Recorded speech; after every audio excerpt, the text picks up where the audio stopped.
ప్రస్తుతం మనతో పాటు ప్రముఖ ఆధ్యాత్మికవేత్త దత్తాత్రేయ గణపతి ఉపాసకులు అమ్మవారి సేవకులు మురళీధర్ శర్మ గారు ఉన్నారు. గురువు గారితో మాట్లాడదాం.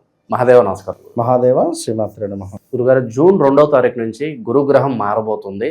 సో ఓవరాల్గా ఇప్పుడు తులారాశి వాళ్ళకి గురుగ్రహం మార్పు వల్ల ఎలాంటి మంచి చెడులు లాభ నష్టాలు ఉండబోతున్నాయి, గురుబలం ఓవరాల్గా ఎలా ఉండబోతుంది, ఈ ఫలితాలు ఎంతకాలం వర్తిస్తాయి, వీళ్ళు ఎలాంటి జాగ్రత్తలు తీసుకోవాలంటారు? చాలా అద్భుతమైనటువంటి సమయము అని చెప్పుకోవాల్సిన, ఎందుకంటే మీరు నమ్మినా నమ్మకున్నా ఇది సత్యం. ఎందుకంటే మీరు ఇది నమ్మకపోవడానికి కారణం ఏంటిది అంటే తప్పుడు ప్రిడిక్షన్స్ ఇచ్చినటువంటి వారు. ఎందుకంటే మీకు యాక్చువల్లీ బాగాలేదు. ఈ 2024 ఆగస్టు నుండి 2026 ఆగస్టు వరకు మీకు బాగుండదు. ఎప్పుడైతే 2026 ఆగస్టు వస్తుందో మీకు ఎక్సలెంట్గా ఉంటుంది. అయితే ఆగస్టు కంటే ముందే మనకు ఈ జూన్లో గురువు మీకు 10వ భావానికి గురువు వెళ్తాడు. 10వ భావానికి గురువు వెళ్ళినటువంటి సందర్భాలలో 10వ భావము 2వ భావము అంటే ధనానికి సంబంధించిన భావాన్ని చూస్తాడు. ఇక్కడ 6వ భావము అంటే అప్పులు, అసలు రూపాయి కూడా పుట్టలేదు మీకు మొన్నటి వరకు. ఇప్పుడు ఏం జరుగుతుందంటే అప్పులు పుట్టడము లేదా లోన్స్ రావడము, మనకు రావాల్సినటువంటి డబ్బు మనకు రావడము, ఇలాంటివి ఎన్నెన్నో కూడా మనకు కనబడుతున్నది. కనుక ఈ తులారాశి వారు ఎంతమంది ఆన్లైన్లో డబ్బులు పోగొట్టుకున్న వారు ఎంతమంది ఉన్నారో చాలామంది ఉన్నారు. ఆన్లైన్ ట్రేడింగ్ అని కానీ ఏదో కాయిన్స్ అని కానీ చాలా మట్టుకు లాస్ అయిపోయినటువంటి వారు చాలామంది ఉన్నారు. తులారాశి వారు అసలు ఎంతో స్వచ్ఛమైన వారు, నీతి నిజాయితీ కలిగినటువంటి వారు. ఇలాంటి ఈ తులారాశి వారికి మరి గత 2023, 24 అయితే పెద్దగా ఏం లేదు, 25 కూడా కొందరికి. ఇక రా అక్షరంతో పేర్లు మొదలయ్యేవారు, ప్రా అక్షరంతో పేర్లు మొదలయ్యేవారు కొంత జాగ్రత్తగా ఉండండి. ఎందుకు అంటే మీరందరూ తులారాశి కిందకే వస్తారు. ఎందుకు జాగ్రత్త అంటున్నాను అంటే సప్తమాతు శనైశ్వరుని యొక్క రూపము ఉగ్రంగా ఉండబోతున్నది.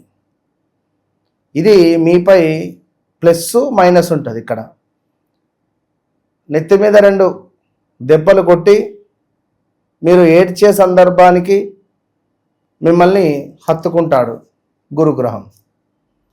ఇట్లా ఉంటుంది. శనైశ్వరుడేమో అట్లా బాధ పెడితే గురువేమో మీ కన్నీళ్ళు తుడుస్తాడు. పర్వాలేదులే నేను ఉన్నా అన్నట్టుగా. అంటే ఈ విధమైనటువంటి ఇబ్బందులు వస్తాయి. బండి మీద నుంచి కింద పడతాడు, కింద పడే విధంగా శనైశ్వరుడు చేస్తాడు, గురువు కాపాడుతాడు. డోంట్ వరీ అని.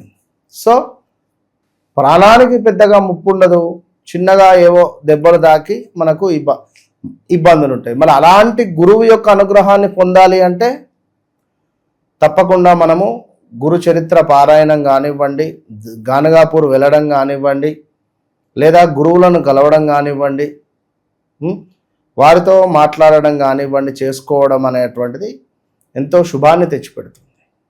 కనుక మరి ఎవరైతే ఈ యొక్క గురువును ప్రసన్నం చేసుకునే ప్రయత్నం చేయండి.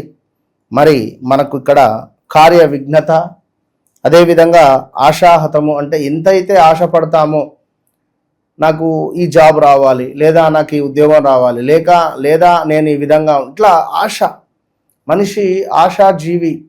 ఎక్కువ ఆశపడితే అది హతమయ్యే పరిస్థితి ఉంది. ఈ రాబోయే నెలలలో జాగ్రత్త. కొంత వ్యర్థ సంచారము, ఎక్కడున్నావు ఇక్కడ దాకా వేద్దామని చెప్పి వేరే అనడం, ఫోన్లో వెళ్ళడం, ఊరికే వాన్ పనికి మనం వెళ్ళడం, ఈ వ్యర్థ సంచారం ఇది. వృత్తి భగ్నము, ధనధాన్య ప్రాప్తి ఉన్నది. వృత్తి భగ్నము అంటే ఉద్యోగంలో మార్పులు చేర్పులు ఉన్నా ధనధాన్య ప్రాప్తి అంటే ఏమైనా లోన్స్ అమౌంట్ రావడము, లేదా ప్రాపర్టీస్ అమ్మినటువంటి డబ్బులు రావడము, లేదా మనకి ఏదో ఒక రకంగానైతే శుభాలను తెచ్చిపెట్టేటువంటి సందర్భాలు అయితే ఉన్నాయి. సో ఇంకా చూసుకుందాం. కుటుంబ సౌఖ్యము, కీర్తి వృద్ధి, ధనాదాయము, దాన ధర్మ నిర్వహణ, మనోనిబ్బరము, సంతృప్తి కలిగేటువంటి సందర్భాలు కనబడుతున్నవి. అదేవిధంగా ఉద్యోగ మార్పిడి, అనూహ్య ఆపద, పై అధికారుల నుండి కొంత చివాట్లు, కొన్ని వస్తువులు దొంగతనానికి గురి అయ్యేటువంటి సందర్భాలు, బంధుమిత్రులతో చిన్న చిన్న మనస్పర్ధలు కూడా వచ్చేటువంటి పరిస్థితులు ఏర్పడబోతున్నాయి. సో ఎవరైతే తులారాశి వారు ఉన్నారో చాలా జాగ్రత్తగా ఉండండి. ప్రతి శుక్రవారము దగ్గరలో ఉండేటువంటి లక్ష్మీదేవి ఆరాధన, దుర్గామాత ఆరాధన, దుర్గా అమ్మవారికి 108 నిమ్మకాయల మాలను సమర్పించిన, లేదా 54 నిమ్మకాయలు, 24 నిమ్మకాయలను సమర్పించినా కూడా మంచి ఫలితం ఉంటుంది. అదేవిధంగా గౌరవము, పదవి, ప్రభుత్వ ఉద్యోగము కూడా లభించే పరిస్థితి ఉన్నది రాబోయే 5 నెలల్లో, నవంబర్ 1వ తారీఖు లోపు. టీచర్, బ్యాంకు, జడ్జు రిలేటెడ్ కొంత యోగాలు ఏర్పడబోతున్నది. అదేవిధంగా ఇంకా చూస్తే శత్రువులపై విజయం అని చెప్పుకోవచ్చును, పోటీ పరీక్షలలో విజయం అని చెప్పుకోవచ్చును, లా, మెడికల్ రంగం వారికి గుడ్ న్యూస్ అని చెప్పుకోవచ్చును. శత్రువులపై విజయం కనబడుతూ ఉన్నది ఈ యొక్క తులారాశి వారికి రాబోయే మనకు ఈ 5 నెలల్లో. ఇక అదేవిధంగా డబ్బు నిలుస్తుంది. ఈ యొక్క తులారాశి వారికి వచ్చినటువంటి డబ్బు మంచిగా మాట్లాడితేనే డబ్బు నిలబడే పరిస్థితి గోచరిస్తూ ఉన్నది. కుటుంబం బలంగా, మీ మూలకంగా కుటుంబం బలంగా తయారయ్యే పరిస్థితి ఉన్నది. సంపద పెరగబోతూ ఉన్నది. ధనలాభం ఏర్పడబోతున్నది. ఈ యొక్క తులారాశి వారికి జూన్ 1వ తారీఖు నుండి నవంబర్ 1వ తారీఖు లోపు రాశి పెట్టుకోండి. 100కు 200% యోగంగా ఉండబోతున్నది. ఏది ఏమైనా వ్యక్తిగత జాతక రీత్యా నడిచే దశ అంతర్దశలలో కొంత గ్రహ బలం వీక్గా ఉన్నటువంటి గ్రహం నడిస్తే మాత్రం చెప్పలేం. మరి ఆ విషయాలను తెలుసుకోవాలి అంటే తప్పకుండా నన్ను కలిసే ప్రయత్నం చేయండి. నన్ను కలవక ముందు, నన్ను కలిసిన తర్వాత అనేటువంటిది మీ జీవితంలోనే ఒక మైలు రాయిది. ప్రత్యేకంగా పరిహారాలు చేసుకోవచ్చా గురుగారు వెళ్ళేదన్నా? పరిహారాలు అంటే మీరు తప్పకుండా ఈ టైంలో కాలభైరవ స్వామికి సంబంధించిన హోమం కానీ, కాలభైరవ అష్టకం చదువుకోవడం కానీ, అదేవిధంగా వ్యక్తిగత జాతకరీత్యా నడిచే దశ అంతర్దశలలో ఆ దశకు సంబంధించిన దానాలు చేసుకుంటే సరిపోతుంది. మంచి విశ్లేషణ అందించారు గురుగారు, ధన్యవాదాలు. మహాదేవ.